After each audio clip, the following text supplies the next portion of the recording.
नमस्कार मैत्रिणींनो, मी प्रतिभा fashion ladies tailor या चॅनलमध्ये तुमचं मनापासून स्वागत करते. तर आपण आज बघणार आहोत साधी आणि सिंपल 3 इंचाची बाही कशी कटिंग करायची. त्याच्यासाठी आपण काय करणार आहोत, पाऊण इंच असं मार्किंग करून घेणार आहोत आणि त्याची एक लाईन आखून घ्यायची आहे. आपल्याला पाऊण इंच या बाहीसाठी जास्त घ्यायचं आहे. जी पाऊण इंचावर मार्किंग करून घेतल्याच्या नंतर आपली 3 इंच रेडी बाही आहे, तर त्याच्यामध्ये आपल्याला 1 इंच मार्जिनचा घ्यायचा आहे. 1 इंच मार्जिनचा घेऊन असं सरळ लाईन आखून घ्यायची आहे. त्याच्यानंतर आपण काय फाईट टाकणार आहोत 2.5 इंचावरती. इकडच्या साईडने पण 2.5 इंचावरती असे वळखण करून घ्यायचं आहे एक. आणि आपण बाहीची जी घडी टाकली आहे ती आहे 32 साईजची. 32 छातीचं माप आहे, तर 8 इंचावर टाकलेला आहे. चौथा भाग केलेला आहे त्याचा आणि 8 इंचावरती टाकायचं आहे. असं जिथं आपण कॅपाईट टाकली तर 2 इंचाचा आत घ्यायचा आहे आणि मुंड्याच्या साईडला बी 1-1.5 इंचावरती आणि 1 इंचावरती आपण जे मुंड्याचे शेप देणार आहोत ना त्याच्यासाठी. आता जिथं आपण मागच्या मुंड्याचा शेप देणार आहोत त्याच्यासाठी आपल्याला काय करायचं आहे, इकडून पाव इंच आणि इकडून पाव इंच दोन्हीच्या मध्ये असा अर्धा इंचाचा गॅप राहील असा आपल्याला आकार देऊन घ्यायचा आहे.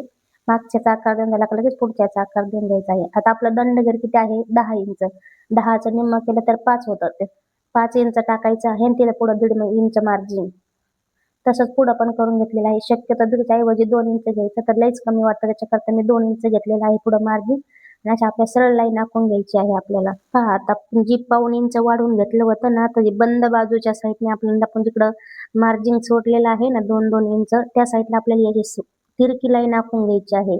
जेणेकरून आपला बाहीचा भाग जो आहे ना तो असा बगलीत जाणार नाही. त्याच्याकरता आपण पाऊण इंच वाढून घेतलेला आहे.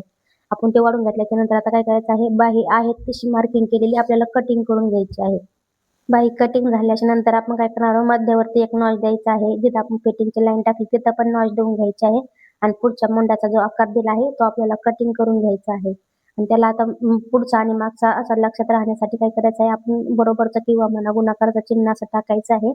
आणि आपण काय करणार आहोत, मेन फॅब्रिकवरती आपल्याला ते बाहीची कटिंग करून घ्यायची आहे. आपला अस्तर मेन फॅब्रिक सरळ ठेवायचं आहे, डबल घडी आहे आणि त्याच्यावर आपलं अस्तरचं ठेवायचे आहे आणि बाही कटिंग करून घ्यायची आहे आपल्याला.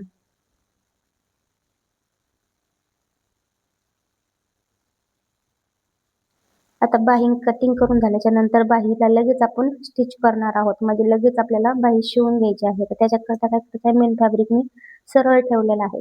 त्याच्यावरून आपल्याला ती अस्तरची बाही ठेवायची आहे आणि आपल्याला टिप मारून घ्यायची आहे. टिप मारून झाल्याच्या नंतर आपला जो तिरकस भाग होता ना थोडा, तो कटिंग करून घ्यायचा आहे आणि आपल्याला त्याला ती पटकन इझिली अशी पलटी व्हावं त्याच्यासाठी काय करायचं आहे, त्याला कट मारून घ्यायचे आहे.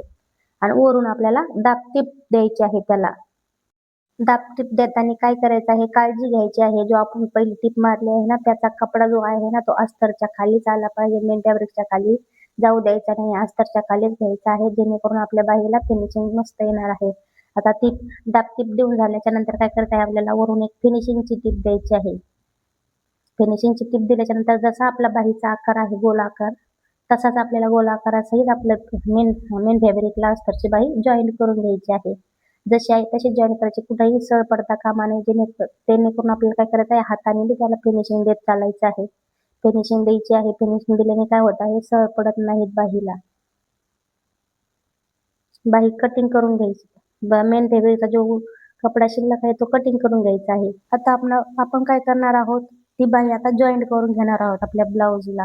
तर काय करायचं आहे, मागच्या साईडला मागचा भाग, पुढच्या साईडला पुढचा भाग असं करायचा आहे. आणि बाही काय करायचं आहे, मध्य भागातून जॉईंट करायचे आहे. शोल्डर पासून जॉईंट करायचे आपल्याला. तर पहा आता मी सगळ्यात पहिले पुढच्या साईडला बाही जॉईंट करून राहिले. तर पुढच्या साईडने असं एकदम सावकाश करायचं आहे. कोणताही भाग आपल्याला खेचून धरायचा नाही, असा ताणून नाही धरायचा. ताणून धरला तर काय होणार आहे, आपली बाही फिटिंगला चांगली बसणार नाही. त्याच्याकरता काय करायचं आहे, हे दोन्ही भाग सैल सोडून आपल्याला बाही जॉईंट करायची आहे. तर जशी आपण पुढच्या भागाला जॉईंट केली आहे तशीच मागच्या भागाला पण जॉईंट करून घ्यायची आहे. एकदम सावकाश हळूहळू का, जेणेकरून काय असतं, आपण मागचा आणि पुढचा शेप दिलेला असतो ना, जेणेकरून थोडंसं आपल्याला सावकाश बाही जॉईन करायची आहे. जशी एका साईडला बाही जॉईंट करून घेतली आहे तशी दुसऱ्या साईडला पण बाही जॉईंट करून घ्यायची. आणि प्रत्येक वेळेस काय करायचं आहे, लक्षात ठेवून आपल्याला डबल टिप द्यायची आहे. प्रत्येक वेळेस डबल टिप द्यायची आहे, लक्ष ठेवून द्यायची आहे एकदम. काय होतं, कधी एकच टिप मारल्या जाते, त्याच्याकरता काय करायचं आहे, आपल्याला डबल टिप द्यायची आहे. बाहीला पण कोणताही भाग जॉईन करताना आपल्याला डबल टिपल द्यायची आहे. आता काय करायचं आहे, आपला ब्लाऊजचा सरळ भाग वरती घ्यायचा आहे, म्हणजे सरळ साईडनी, त्याच्यावरून आपल्याला एक टिप मारून घ्यायची आहे. कडेकडेने मारायची आहे ती टिप.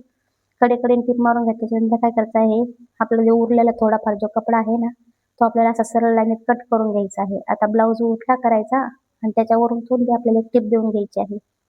ही अशी बाही कटिंग एकदा तुम्ही ट्राय करून पहा कशी वाटते, कशी नाही. फिटिंगला एकदम मस्त बसते अशी बाही. आणि व्हिडिओ कसा वाटला ते नक्की कमेंट करून सांगा. आणि चॅनलवर जर नवीन असाल तर चॅनलला सबस्क्राईब करा, लाईक करा, शेअर करा. धन्यवाद.